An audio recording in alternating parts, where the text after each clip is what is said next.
Scientifique, bilile kamalo bana ebele.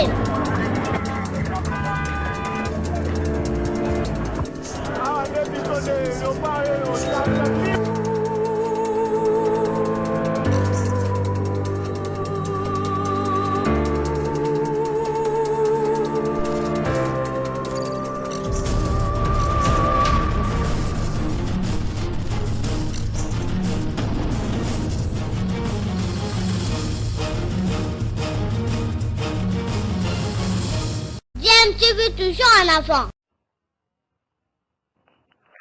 Balandi ya DMTV mbote nabino tozali na esengo koyeba ki bozali ebele vraiment en train ya kolanda abino tozali pe lisusu ko espérer que ba santé nabino ezali malamu vu contexte oyo tozali kolekisa yango monde mobile ezali kolela na tina ya maladie oyo na virus COVID-19 oyo bandaki ko frapper mokili à partir ya Chine depuis décembre 2019 kino na lelo yo tozali kosilisa mois ya mars ezali ko continuer pe propagation nango ezali toujours koya makasi. Alors COVID-19 maladie oyo ezali kotungisa mokili mobimba et yango nde ezali en tout cas ko dominer actualité na biso pe yango ezali kotinda biso na ba réflexion ebele na ba analyse ebele sur un certain nombre ya ba faits o ezali koleka na tout autour ya maladie wana lokola boye tozali komi poser question parce que ezali moins constat tosali ezali affirmation te ce n'est qu'une simple analyse oyo toromeka ko approfondir pour bomona un peu makanisi na biso côté ezali kokende to mituni pona nini na République démocratique du Congo maladie oyo COVID-19 ezali ko frapper mingi kaka ba proche ya président ya République Félix Antoine Tshisekedi. To constater en tout cas depuis un moment que ba présidence ezali vraiment frappé par maladie wana par ba proche ebele oyo to yebi te misusu peut-être to yebi te bakoki kozala pe na même situation liboso ebandaki nanu na information tango yaki que ministre ya économie nationale madame Akasia Bandubola oyo azali moko ya UDPS azali ministre ya économie na compte ya UDPS azalaki touché par maladie wana coronavirus oyo azalaki contaminé nango à partir ya birkaba na ye oyo azali kaka frère na ye dédié Bandubola oyo autaki poto exactement na France tomonaki na ba réseaux sociaux ndenge ye moko azalaki même ko signaler qu'azotende des concerts ya Fali na Bercy azalaki na séjour kuna notamment pour ko assister na naissance ya bébé na ye parce que moi sina ya komaki à terme et ye ayaki même na kokufa azalaki en quarantaine na hôpital ya cinquantenaire tout autour d'ailleurs aliwana ye ba makambo ebele ebimaki ba makambo kilikili ebimaki donc ka ya liwa liboso yo eza connu to yebi kezali dédié Bandubola azalaki directeur de cabinet adjoint ya ministre ya économie qui n'est autre que sa sœur madame Akasia Bandubola à part ye to komona maître Mukendi oyo azali un des patriarches na kati ya UDPS oyo azala na UDPS banda kala un avocat de renom oyo autaki pe kotika biso autaki en séjour na poto pona ba soin et malheureusement tango azongi azalaki désinfecté pe par maladie oyo ya virus COVID-19 di corona virus donc voilà et lelo lisusu na ngongo tozali koloba ezali lisusu na moko ya ba proche ya chef de l'état oyo ezali exactement chargé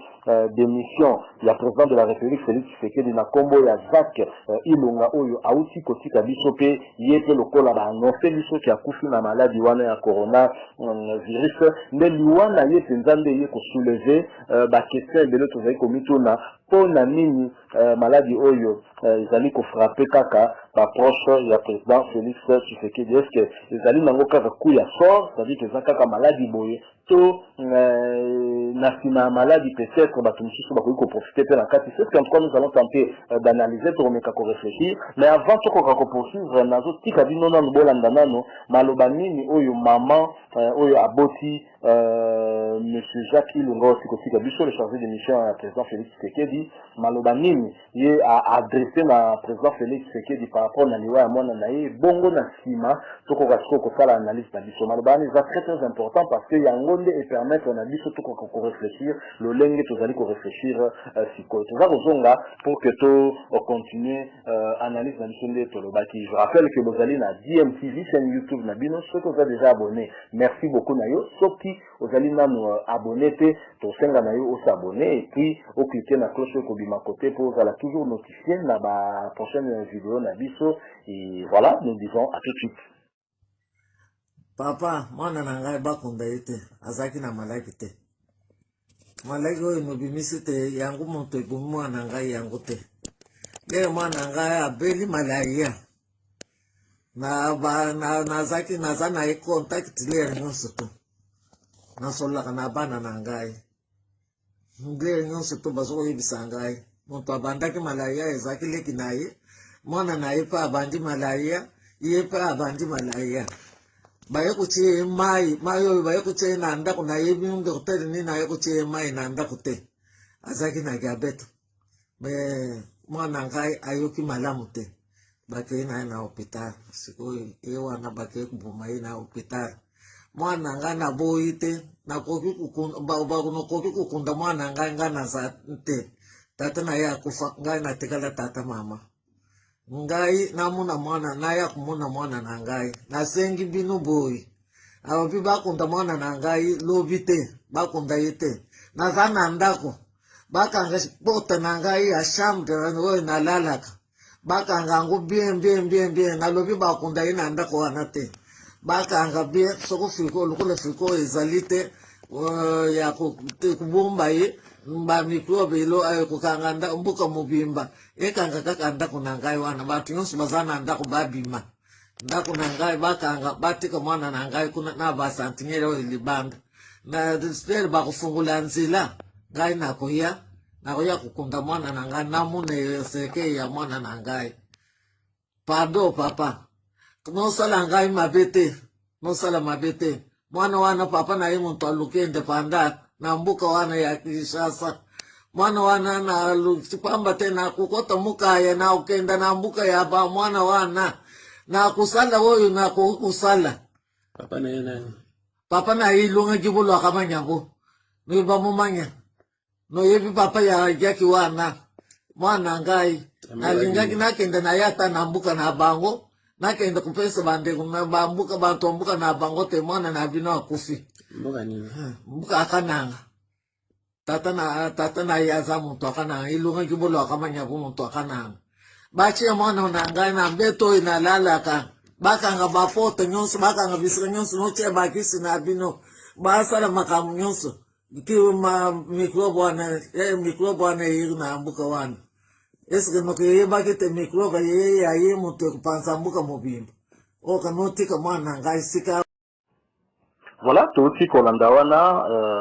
image ezali très très émouvant. Il fallait vraiment pas si tomoni maman azali kolela mwana na ye et maman wana azali autre que maman il y a chargé de mission il y a président Félix Tshisekedi na kombo ya Jacques Ilunga oyo auti kokufa justement ba annoncer biso ki akufi na maladie oyo corona virus et tomoni na maman asengi na Félix Tshisekedi en tout cas lobby bazwa mwana na ye mbala moko bakende kokunda ekosimba te asengi alela mwana na ye soki bakozwa ba mesure pour la isoler ye bato musu badima ba désinfecter ndako basala boye problème ezate mais alela mwana na ye akotika mwana na ye akende bongo te alobi makambo ebele na ndenge bolandi wana d'ailleurs mama alobi ke mwana na ye akufi azali mwana ya moko ya bapionnier ya indépendance papa na ye azalaki moko ya bato babundaki mpona indépendance ya mboka oyo et ce n'est pas de cette façon que mwana na ye akoki kokunda mabongo ye moko akomaki azalaki mama en même temps azalaki pe papa pour la mwana na ye parce que bana na ye baperdaka déjà papa na bango depuis longtemps maman aleki à s'adresser personnellement na chef de l'état Félix Tshisekedi mais likambo mosusu alobi na biso esali biso pasi ezali ke alobi si mwana na ye azalaki kobela ye azalaki en contact régulier na mwana na ye selon ye alobi mwana na ye maladi wana akufi na yango te ezalaki coronavirus te mpo na ye mwana na ye azalaki kobela simplement malaria e malaria ebandaki mpe kutu na ye moko te na famille esika bazalaki bato mosusu mpe babelaki yango epuis aye komona ke baye baévacue mwana na ye bamenie na hôpital nde esika bake koboma mwana na ye wana ezali bapropos ya ye moko mama ndenge alobi donc azali convaincu te na cause ya décès oyo baza koloba par rapport ya mwana na ye selon ye mwana na ye babomi ye bazokosela maladi wana makambo donc ezali bapropos ya boyende epousse biso en tout cas na réflexion oyo tosali parce que depuis un moment tozoconstate ke entourage ya Félix Tshisekedi ezali kokweya moko na kosignale na bino ke moko mpe lisusu ya baconseiller na ye moko d'ailleurs apesi information ke azali contaminé par maladie wana ya coronavirus ezali moko ya baconseiller nayo azali très connu parce qu'en même temps azali mpe moko ya badirigeant ya football na mboka na biso pour ne pas les citer Kimanga oye moko na compte Twitter na ye a annoncé qu'azali infecté na maladie wana pe en un moment tout solo bazali en isolement pour la préserver santé ya entourage na ye pe santé ya ba congolais misusu mais moral na ye zali bien donc surtout landi nombre ya bato oyo bazali infecté pe bakufi na entourage ya Félix Tshisekedi ça nous amène à nous poser cette question oyo to mitunaki tolobi po na nini COVID-19 ezali ko boma kaka na entourage ya président Félix Tshisekedi. Est-ce que ezali kaka circonstances concours ya circonstances les sali bongo peut-être pour bangonde se retrouver qui en voyage et puis bazongi ou bien derrière ça ezali na ba makambo ezali na sika. Je rappelle quand même parce que tozali ko analyser, nous ne disons pas que tozali ko loba ezali vérité, ezali affirmation mais celui tozongi un peu plus loin, totali bien na liwa il y a numéro 1, il y a renseignement militaire aux amis le général Delphin Kayimbi, tout le monde qui va sortir médiatique, il y a un certain nombre, il y a membres, il y a FCC, le Kola Kokonyangi, Oyo a menacé très clairement par rapport à l'Iwa, il y a Delphin Kayimbi, le baki en tout cas, le col à Delphin Kayimbi, Baboumi, Bango, Bako se venger en tout cas, et suscita qui d'ailleurs la réaction de l'Eba, Mitunaki, est-ce que Général Azalaki membre à SCC, toi Azalaki, Général Azalaki n'a qu'à armée, donc au service, il y a République, est-ce qu'Azalaki au service, il y a SCC. Donc voilà, Babilo, quand on a mis aussi, c'est là qui que, questionnement, il y a Batouko se poser par rapport, il y a propos, il y a le lengue wana et maintenant tant que je mona que COVID-19 est côté na Kinshasa et que batu mingi o bazali touché et zali bao bazali ba proche ya chef de l'état na cabinet na ye même topé na gouvernement et zali ko tinda biso to ko se poser question quelque part est-ce que vengeance mon propre zali ko se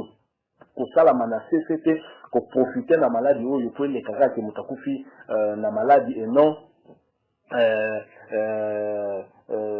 pour la venger en fait peut-être de faire Kaimbi. C'est une hypothèse, Zali, vérité parce que c'est quand même un peu bizarre que tout le monde a tout constaté nombre il y a des cas où Zali l'entourage du chef de l'État où à notre avis Zali peut quelque part commettre aussi santé peut aller mon chef de l'État en danger. Ce qu'effectivement Zali kaka maladie ndenge penza et que sali bongo là il n'y a pas de problème mais ce que zali que misusu bazali ko profiter derrière les Cambouana peut-être pour exécuter plan la bango la vengeance ndenge l'Obama qui et singeli alors la chef de l'État ko fungola misu et le bon pour la koyeba ko analyser ba hypothèse afin ya ko se protéger au mieux parce que na sima ya ba événement lokola boyene zo sala manamba maladie onde sika batupe belé ba profitaka pour na koka ko sala ba makambo ya les caca na cadre comme si ils allaient maladie. Donc c'est juste une réflexion dans l'étologie, ce n'est pas une affirmation. Tout ça quand même qu'en droit peut poser la question pourquoi pour la nini caca entourage chef de l'État les allaient toucher avec batu et belé au bazali proche naïe oyo. Bazali qu'on souffrir déjà la maladie on compte déjà bon nombre, il y a mort parmi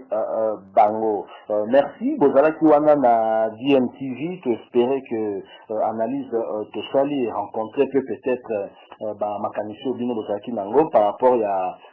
idée wana et les sous ceux qui ont nano abonné peut s'abonner et que ça là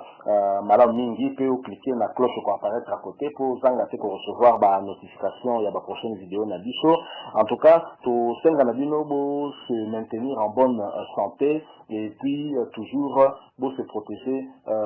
malade parce que la maladie à Covid-19 ils allaient réel ils allaient vraiment frapper bah cas et bandit comme ça nous en sommes à plus ou moins à près de 60 ou déjà la barre de 60 cas est déjà atteint avec mort où tu connais déjà qu'on compter et belé tu connais la souka tu peux espérer que Nzamba va battre la biche pour que tu comptes la sous prochainement avec une autre analyse, une autre réflexion, pourquoi pas information, je rappelle que vous étiez sur DMTV. Au revoir.